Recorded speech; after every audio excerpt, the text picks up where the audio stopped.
The moment we met, there was an undeniable spark between us, a magnetic attraction that brought us together.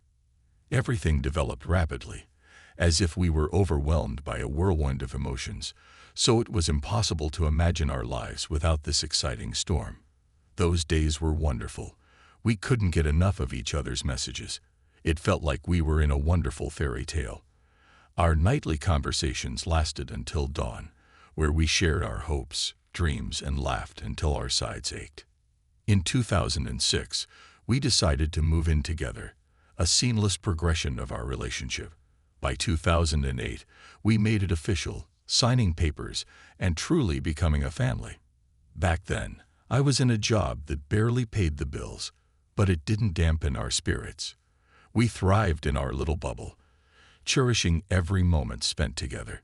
Even when financial strains crept in, they couldn't overshadow the joy we felt from our closeness. Eventually, thoughts of starting a family entered our minds. When my wife announced her pregnancy, it marked a truly special chapter in our lives. In 2011, our daughter came into the world, and that day stands as one of my happiest. When I brought her home from the hospital, joy overwhelmed me. We dove into the adventure of parenting our little princess, and for a time, everything felt perfect. But then, signs of trouble began to surface in our relationship. As our daughter turned one, I noticed subtle shifts in my wife, which at first were barely noticeable, but gradually evolved into a full-blown storm. She began to stir up conflicts seemingly out of nowhere. Her outbursts became frequent and relentless. I did my best to accommodate her, but nothing seemed to work. She constantly voiced grievances.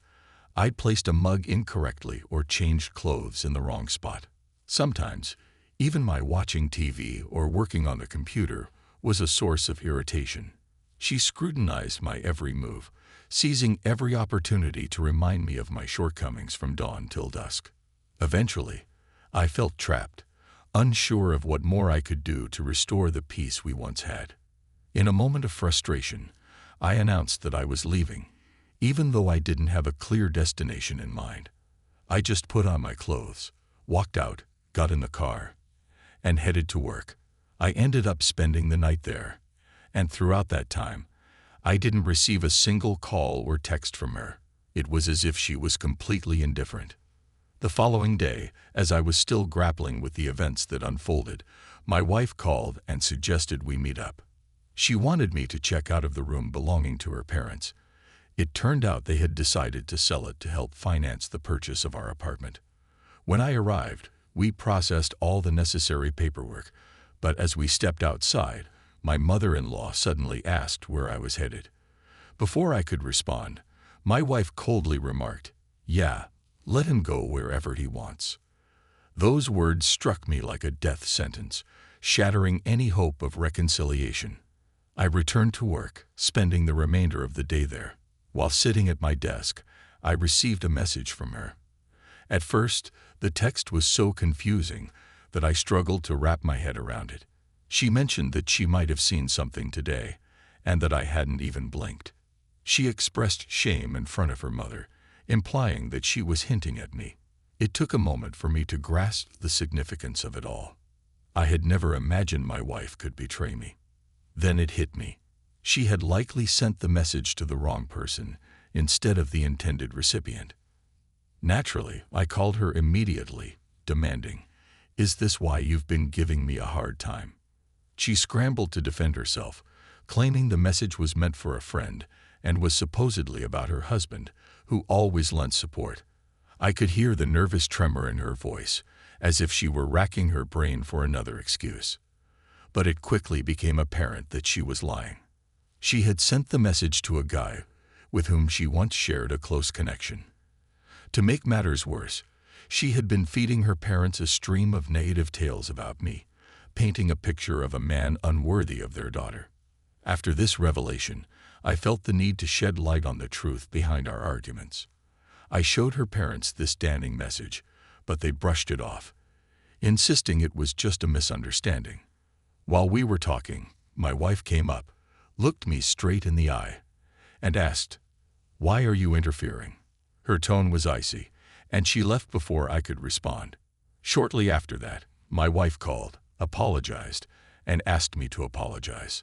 Her words seemed sincere to me, and despite the storm of emotions raging in me, I decided to give her another chance. I forgave her. However, this trust was undermined, and I began to monitor her activity on social media. On her page, I came across various messages that she sent to former classmates. There were declarations of love in these messages, as well as phrases that pierced my heart. "I've always had feelings for you. We could have been together a long time ago," she once said, followed by more playful suggestions. "Take me for a ride in your car, come to me." But over time, she became more cunning and started deleting these messages. I stopped noticing anything unusual about her, but the nagging feeling that something was wrong did not leave me. It seemed that life was finally getting better. My career took off, my salary became decent, and our financial problems were left behind. We lived in conditions of comfort that we could only dream of before. However, my wife couldn't settle into any job for long, frequently jumping from one position to another. One moment she was employed, the next she was searching for something new.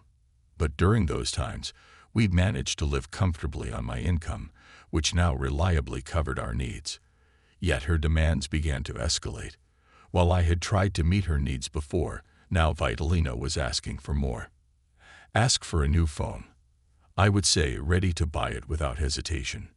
Once I get bored with the first one, I'll get another.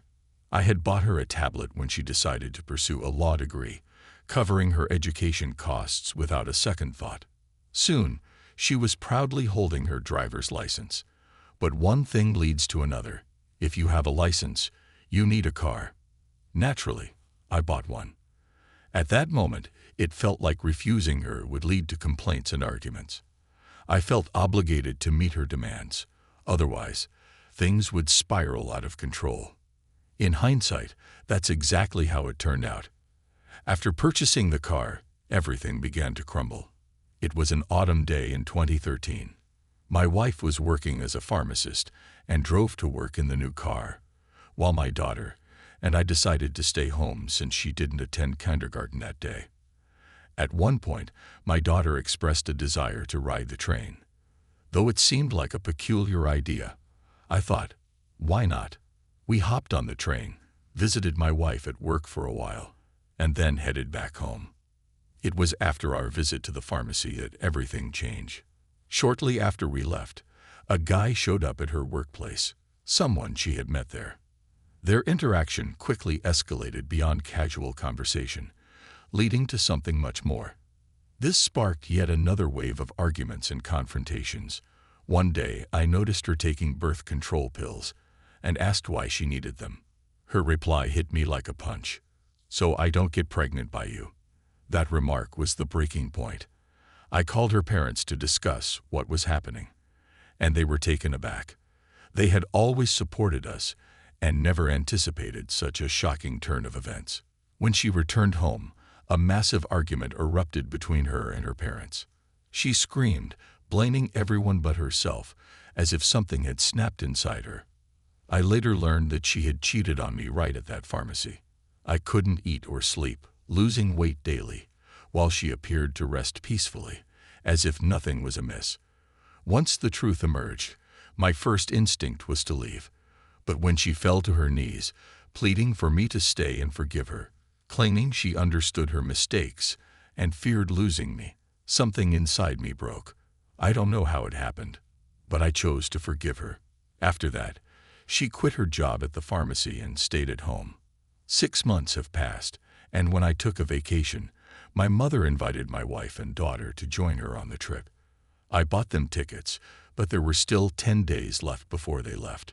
We decided to spend this time in the village, but after 3 days she started having trouble breathing. We had to return to the city for medical help. I found a clinic, paid for the treatment, and she was prescribed nasal rinses. She offered to stay in the city for the duration of the treatment, and I will return to the village. Given everything that had happened, I couldn't leave her alone without concern. I asked a few friends to keep an eye on her, leaving them some money for any unexpected expenses. I returned to the village, trying to distract myself from troubling thoughts. Then the phone rang. Those same friends informed me that she was not only taking care of her nasal issue, but also entertaining men. At that moment, my heart sank, and I had to take Corvalol and Validol just to cope with the shock.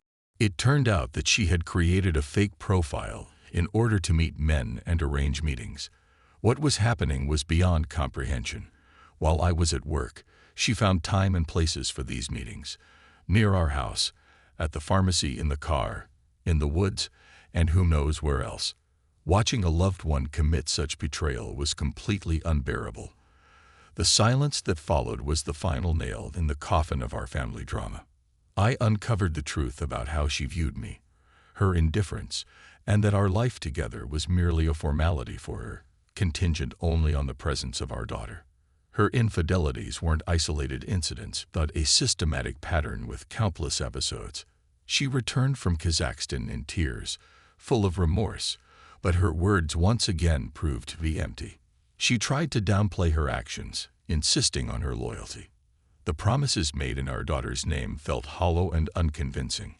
My love, weighed down by pain and uncertainty, held on tightly. I can't imagine my life without her or my daughter, but how can I continue living with someone who constantly disrespects and betrays me? I've heard her excuses about how I haven't fully satisfied her in our intimate life, yet her coldness doesn't justify her actions. How can someone deceive so cruelly a person who loves them deeply? I feel lost and depressed. I don't know which direction to move in. I'm not filing for divorce until our daughter starts to stand on her own.